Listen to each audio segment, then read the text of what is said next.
Bad Golf for Good presents our next Spotlight nonprofit, Grateful Sports, an organization that believes every child deserves the chance to play, grow, and thrive.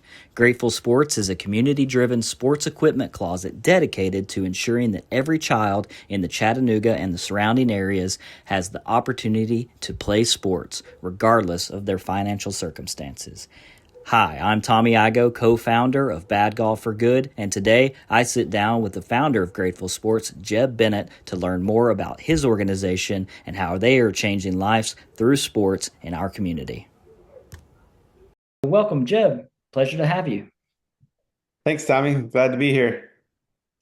Awesome. So I'm glad to have you. For those of us that are just hearing about Grateful Sports for the first time, can you tell us a little bit more about your mission?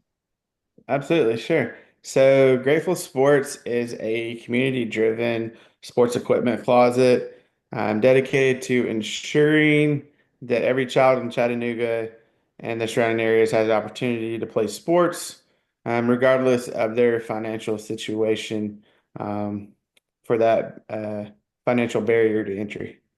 Awesome. That's amazing. And was there anything that inspired you personally to start Grateful Sports? There wasn't anything necessarily personally. I played sports all my life and worked in sports in college and professionally a little bit as well, in equipment, funny enough. And so I still wanted to be involved in sports, but didn't want to have the daily grind of the sports world, working in the sports world. So I was like, well, how can I still be involved in sports, but be out in the community and helping people? That's fantastic. Yeah. And do you see it as, sports is a way to build better character and just, wanting to uplift them and put them in a position where it is easier for them to get involved?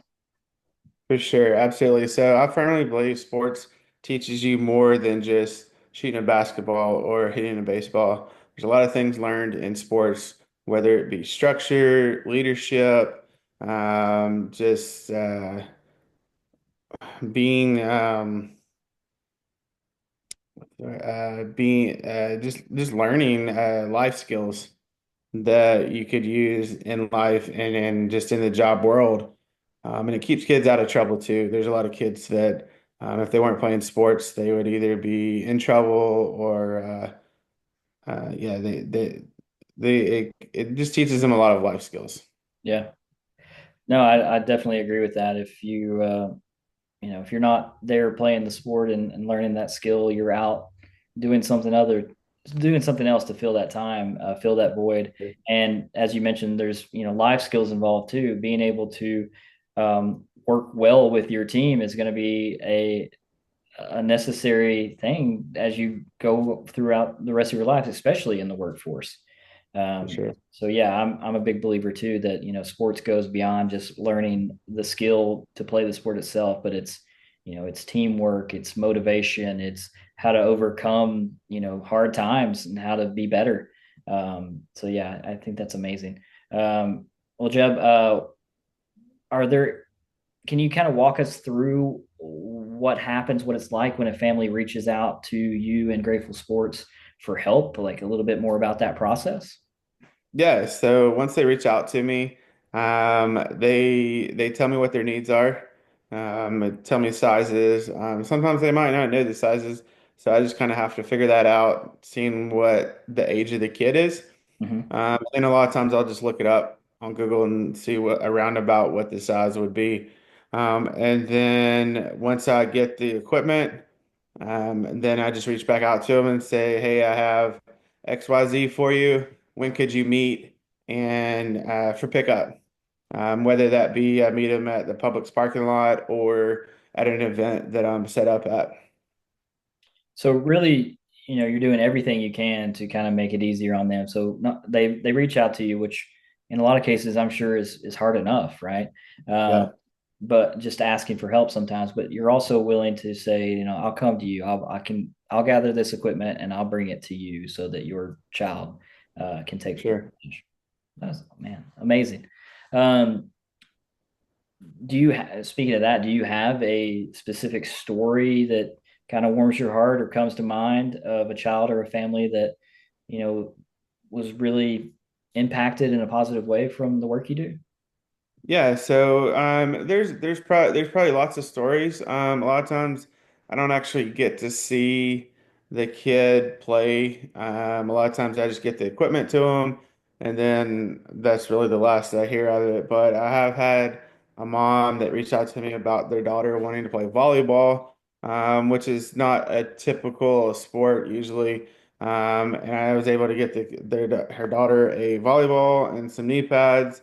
And I thought that would be the last I see of it. Well, then she sent me a picture of her playing, smiling.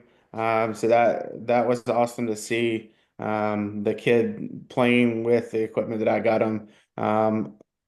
Because if maybe I hadn't have got into it to her, they wouldn't have been able to play. Wow. Yeah. And yeah, being able to actually see your work in action. And I didn't even realize that. Like once you've given this equipment to these families, you may not necessarily hear from them again. So being able to see that, put into good use, I Mhm. imagine has to be a good feeling. For sure. That's awesome. So, what are some of the biggest challenges that you face uh, for your mission and growing Grateful Sports that you're really trying to work on solving right now? Is it about finding more equipment? Is it about having an easier way to connect with families?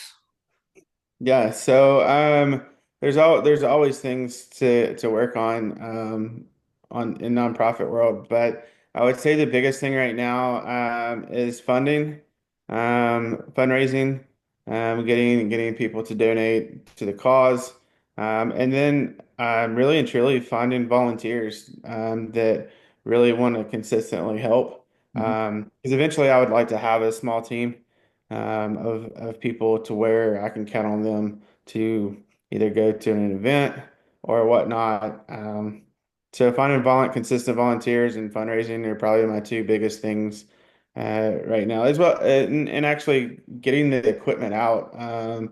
I do get a lot of equipment out, but finding the Little League baseball team that doesn't have anything and getting them the equipment they need to be successful. Awesome. And you bring up the point of needing volunteers and needing more people to get involved, and um, also obviously looking for ways to fundraise. So for someone listening today who may want to help volunteer, how what's the best way for them to get involved? Yeah, so the best way to get involved is just to reach out to me, Mhm. because there's many different ways that they could be involved, whether that's working in an event or making a connection for a sports team or association or a school, and then just helping fundraising too, going out and talking to businesses to be able to donate money, and eventually there'll be sponsorships and things like that as well. Awesome. So again, Jeb is going to be our next spotlight nonprofit at the upcoming Battle Putt tournament on March 5th. Jeb, what is a good way for people that attend there to get involved? Should we ask that these folks maybe bring some new or gently used sporting equipment to you that day? Yeah, that would be awesome. I guess a couple different ways. You could clean out your garage or your closet of sports equipment you don't use anymore. You're also welcome to buy new stuff, or if you didn't want to do that, if you just wanted to donate some money, you can either drop cash off, or we do have a Square um, app or whatever where you can scan that and donate money that way as well. So there's a few different ways that people that are attending the event could be involved. Fantastic. Well, we're hopeful right now that we'll have lots of bad golfers and a lot of fun networkers there. And For sure. I'm excited for them to learn a little bit more about your mission and just do everything that we can to uplift you and help these young folks in our community that really want to get involved in sports to be able to participate in the sport that they want to play, and be, not having to worry about the financial burden that comes with that for themselves, for the family, everything. So I think the work that you're doing is amazing. Like I said, I'm a big believer that sports really grows strong minds, and we do need more of that. It's a tough Sure. we live in, and it seems to be tougher and tougher for the younger generation. Um, having kids myself, things like that, I see that day to day. So if there was one thing that you would really want every listener to remember about our conversation today about Grateful Sports, what would that be? I would say so. It's actually in my logo. It's community, teamwork, and gratitude. There's three words. I think um, that's what I base. It's one of the things I base the Grateful Sports off of is community, being community involved, but then also teamwork, working as a team, whether that's with my team or working with other teams, Mhm. sports teams, whoever. And then gratitude, just being grateful for what we have and being grateful for opportunities. Okay. And outside of, being able to donate what they can, when if it is a clean out my garage and I've got some additional sports equipment that I could bring to you for the battle putt tournament or in the future, are there any particular items that you're, looking for right now or that are harder to find? Can you share a little bit more about that? Yeah. So if you do have stuff in your garage or closet, if you've got too much to put in your vehicle, I'm happy to come by your house and pick it up as well. I've actually done that in the past. But there's not anything in particular per se. I would say the most need probably is soccer equipment. Funny enough, I don't get a lot of soccer equipment. Okay. I do get a good bit of baseball.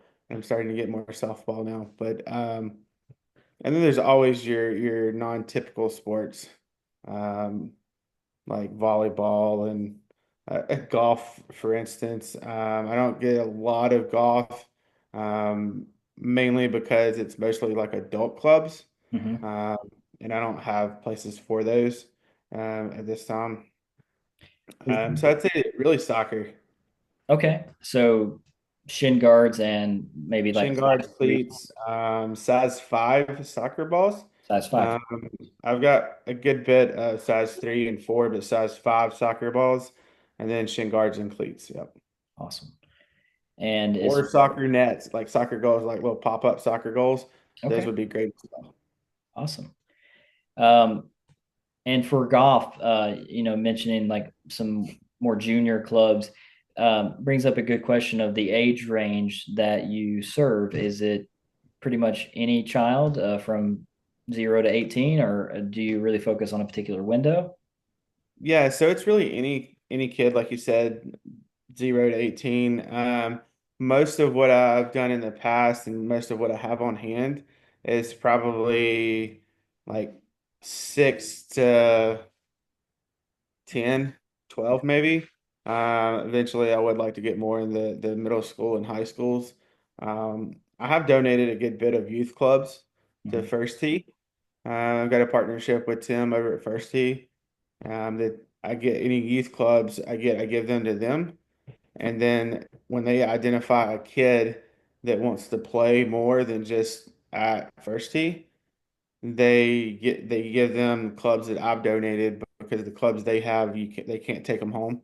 Mhm. But they use my clubs that I donate for the kid to take home to practice more.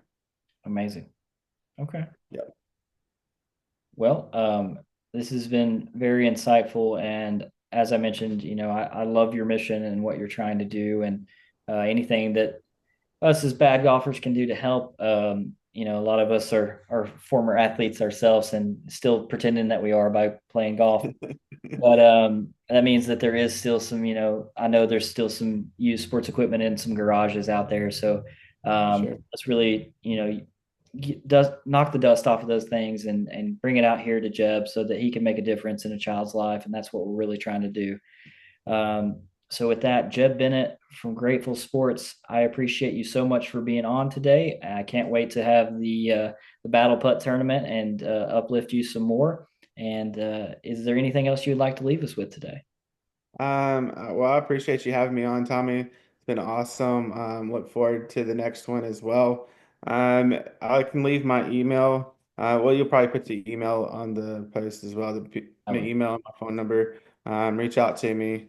I have Facebook, Instagram, there's a website. So there's plenty of different ways for folks to get a hold of me.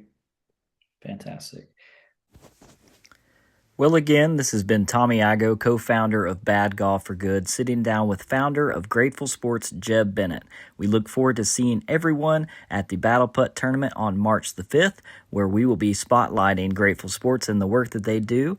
If you can bring some gently used or new sports equipment with you to the Battle Putt Tournament, that would be greatly appreciated as we continue to uplift the people doing great work in our community. I look forward to seeing you all there, and remember that golf changes lives. Go play.